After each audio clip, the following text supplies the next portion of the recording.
If you've ever tried or are currently learning a language, you know that there's a special place of language learning hell where you understand all of the individual words within a sentence, but can't understand the meaning. At some point, you come to the realization that that language is not just English spoken in a foreign language. This video will give you a step-by-step method and examples to break through that barrier.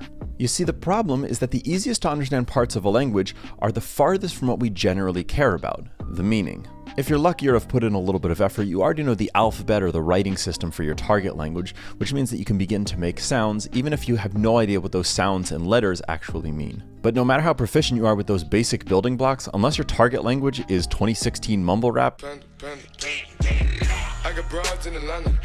you're probably not going to understand anything.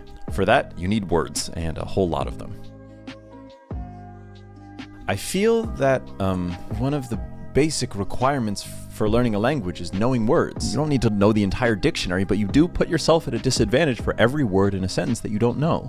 So let's say that you, the language learner, have been and are being diligent about growing your vocabulary, maybe by introducing 10 new words a day. Our question for this video is what to do if you have a sentence that you don't understand despite knowing all of the words in it. So step 0 is to make sure that you're working on your vocabulary, because you can imagine how much harder it is to understand sentences if you're missing one of the key words. Great, so you've made it to the level of caveman as you master individual words. This is no small feat, but you probably realize that native speakers of your target language reached this step literally 100,000 years ago, so they have a bit of a head start. And this means that any step that you take outside of your coursework or Duolingo or your textbook to engage with your target language meaningfully, you see how much the language can break your brain. But escaping those padded playgrounds of language learning and instead trading them in for books and shows and podcasts in your target language is one of the best ways to grow in the long term. The issue when you're first starting with another language and building your vocabulary is that you're trying to cram foreign words into the structure that you have for your own native language. Nobody, except for nagging grammar teachers,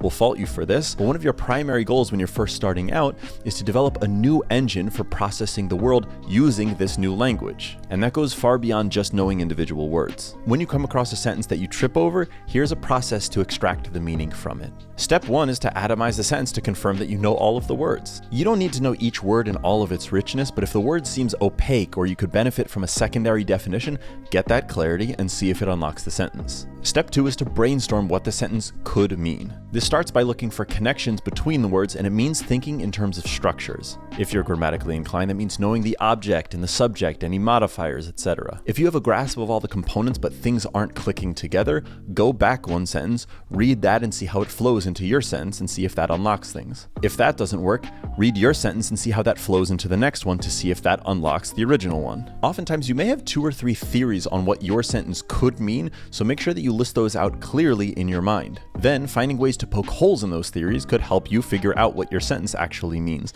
And hopefully through all of this brainstorming, the meaning will appear.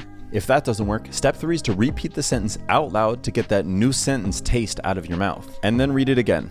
And then again. I'm not joking, you should probably read it 10 times. This helps you get rid of novelty as the cause of your confusion. This also gives you the chance to read through the sentence with different emphasis or word groupings, which can further loosen the knot that this sentence represents. In my experience across multiple languages, many sentences can unwind themselves if you read them enough. And if things haven't worked after those first 3 steps, another option is to just skip the sentence, whether that's you coming back to it later on, or you just completely forgetting about it. Continuing with the video you're watching or the text that you're reading, you can build momentum so that you can come back armed with more context and information. Or if you don't want this ball and chain of a sentence holding you back, just move on. Use the time you've saved to understand and enjoy 20 other sentences so that you can keep building your skills. While I don't remember the exact sentence from 2 years ago that triggered this video idea, one sentence since then has stuck with me that highlights this process quite well. The sentence is from Rubinroth, a German teen book series about time travel, and yes, the tagline for the books is "Love transcends time." Blah, whatever. Here is the sentence. In Wirklichkeit stellten sich mir bei der Vorstellung, dass in jeder dunklen Ecke eine von Rakosis Männern lauerte und uns heimlich beobachtete, meine Nackenhaare auf. Let's apply our process here. First, atomize and see what we get. In reality, stood to me by the idea that in every dark corner one of Rakosi's men lurked and us secretly watched, my neck hair up. Okay, that both sounds crazy and makes some sense, but let's break it into parts to bypass German's tendency to have crazy run-on sentences. The intro and middle chunk makes sense if we make this better English, but in the German, what's this random word doing here at the end? Since I know a bit of German, my mind goes to separable verbs. Okay, think. Holy crap.